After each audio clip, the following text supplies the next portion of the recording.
जरूरी सूचना है आप सभी स्टूडेंट्स के लिए, स्टडी फॉर सिविल सर्विसेज का Android app Google play store में आ चुका है, उसको प्लीज तुरंत इंस्टॉल कर लीजिए।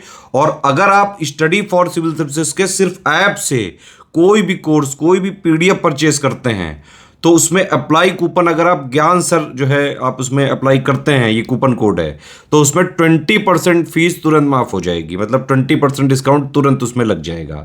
ज्ञान सर लिखना है, नॉर्मली ज्ञान सर स्मॉल लेटर में है सब कुछ, कोई स्पेस नहीं, कोई कॉलम नहीं, सिर्फ ज्ञान सर GYANSIR। इस तरह से अगर कूपन कोड लगाते हैं आप ऐप में बाई करने से पहले, जो अप्लाई कूपन वाले में आता है, तो 20% का डिस्काउंट तुरंत मिलेगा। वीडियो देखिए। तो दोस्तों कैसे हैं आप सब। देखिए हम लोग पॉलिटी की रिवीजन सीरीज कर रहे हैं और इस वीडियो से ना जितने भी आपके पॉलिटी के, हमारे संविधान के इंपॉर्टेंट आर्टिकल्स हैं उनको हम रिवाइज करेंगे, उनको देखेंगे, ठीक है, पूरे संविधान के।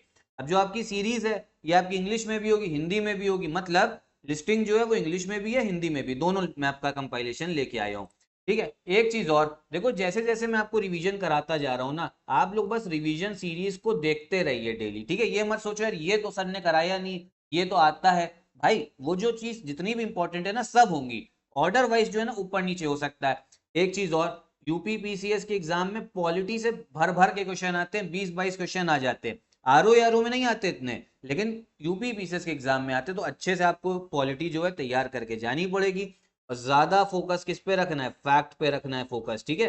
कंसेप्ट पे ज्यादा ध्यान नहीं देना, सिर्फ फैक्ट पे देना। चलो अपना हम लोग स्टार्ट करते हैं वीडियो, ठीक है। तो जो हमारा पहला आर्टिकल है, अब देखो मैं आपको पहले ही बता चुका हूं, जो आर्टिकल 1 से लेके 4 है ना, ये आते हैं आपके पार्ट 1 में आते हैं। आर्टिकल 1 से लेके 4 किसमें, पार्ट 1 में, भाग 1 में आते हैं, ठीक है।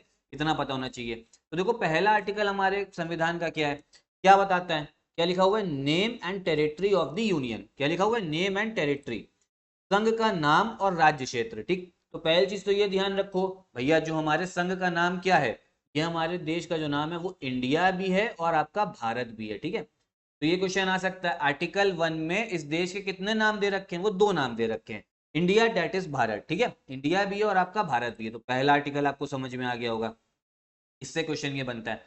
दूसरा आर्टिकल क्या कह रहा है, एडमिशन और एस्टैब्लिशमेंट ऑफ न्यू स्टेट्स, ठीक है। मान लो कुछ ऐसे राज्यों को हमें संघ में जोड़ना है, तो वो कौन से आर्टिकल के तहत होगा, आर्टिकल 2 के तहत, ठीक है। बहुत लोगों को कंफ्यूजन होती है आर्टिकल 2 और आर्टिकल 3 में, भी मैं क्लियर कराता हूँ। क्या लिखा हुआ आर्टिकल 2 में, नए राज्यों का प्रवेश या स्थापना, ठीक। जैसे ऐसा समझो, मान लो कोई आपका राज्य ऐसा है जो भी भारत संघ का हिस्सा है ही नहीं, मान लो पाकिस्तान का बलूचिस्तान प्रांत, ठीक है। पाकिस्तान के अगर हम बलूचिस्तान प्रोविंस की बात करें, उसको हमें अपने संघ में मिलाना है, ठीक है, उसको हमें अगर अपने यूनियन में मिलाना है, तो फिर हम कौन सा आर्टिकल यूज करेंगे, आर्टिकल 2 यूज करेंगे, ठीक है, आर्टिकल 2।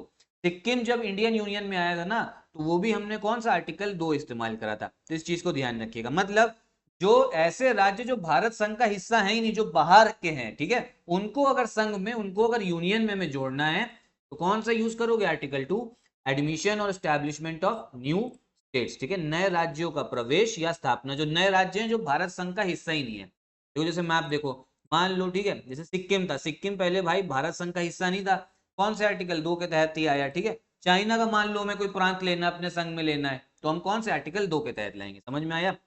आर्टिकल 2 ए जो है ये तो भैया हटाया जा चुका है, सिक्किम को लेकर ही था, हटाया जा चुका है, जिससे हमारा काम नहीं है। आर्टिकल 3 देखो, आर्टिकल 3 में क्या बोला जा रहा है, formation of new states and alteration of areas, boundaries और नेम्स ऑफ एग्जिस्टिंग स्टेट्स, ठीक है। समझा रहा हूं, अभी ये तो टेक्निकल भाषा लिख रखी है, अभी आसान भाषा में बताता हूँ। नए राज्यों का नाम और वर्तमान राज्यों और पुराने राज्यों के क्षेत्रफल, सीमा व नाम, ठीक है, का परिवर्तन। देखो ऐसे समझो, एक बार समझो, ठीक है, भारत में भी आपको पता है 28 राज्य हैं, ठीक है, 28 स्टेट्स हैं आपके। जब हमें मान लो सिक्किम को भारत में मिलाना था, तो हमने कौन सा आर्टिकल इस्तेमाल किया, आर्टिकल 2। मान लो बलूचिस्तान को भारत संघ में मिलाना है, तो हम कौन सा आर्टिकल इस्तेमाल करेंगे, आर्टिकल 2 करेंगे।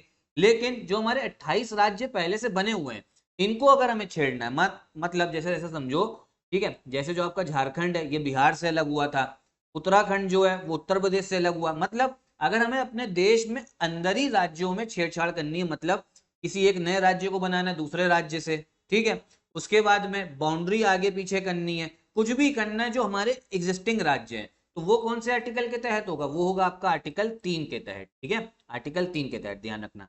नए राज्यों का नाम और वर्तमान राज्यों पुराने राज्यों के क्षेत्रफल, सीमा व नाम परिवर्तन, समझे।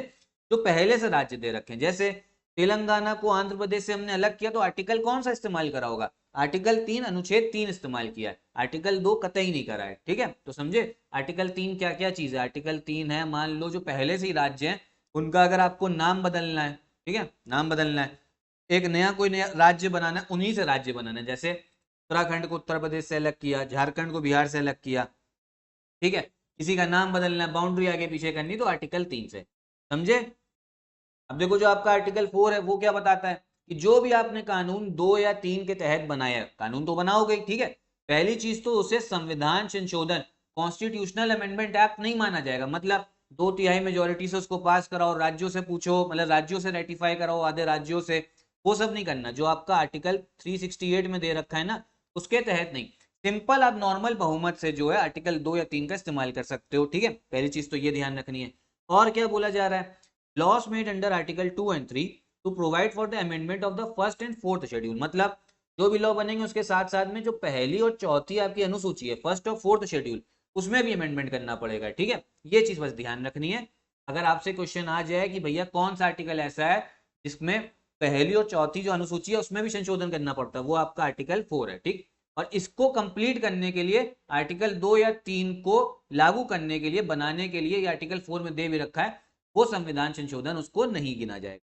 समझ में आया? सिर्फ ये हम देखो इस वीडियो में इतना रखते हैं क्योंकि पहली वीडियो है। पहली वीडियो में अगर आप लोग बताओगे, कमेंट बॉक्स में बताओगे कि ऐसी सीरीज चलानी है, तो ही मैं इस सीरीज को जो आगे कंटिन्यू करूंगा। ठीक, उसके बाद एक चीज और समझ लो, जितने मैंने आपको आर्टिकल बताया ना, आर्टिकल 1 से 4, ये कौन से भाग में आएंगे? पार्ट 1 में, फिर से याद कर लो। ठीक है, भाग 1 का हिस्सा है। तब जो है आर्टिकल 1 से 4 किसमें? भाग 1 में आते हैं। ये मैं अभी आपको पहले पढ़ा भी चुका हूँ, इसका मतलब रिवाइज कराइए था। आर्टिकल 1 से 4 हो गए।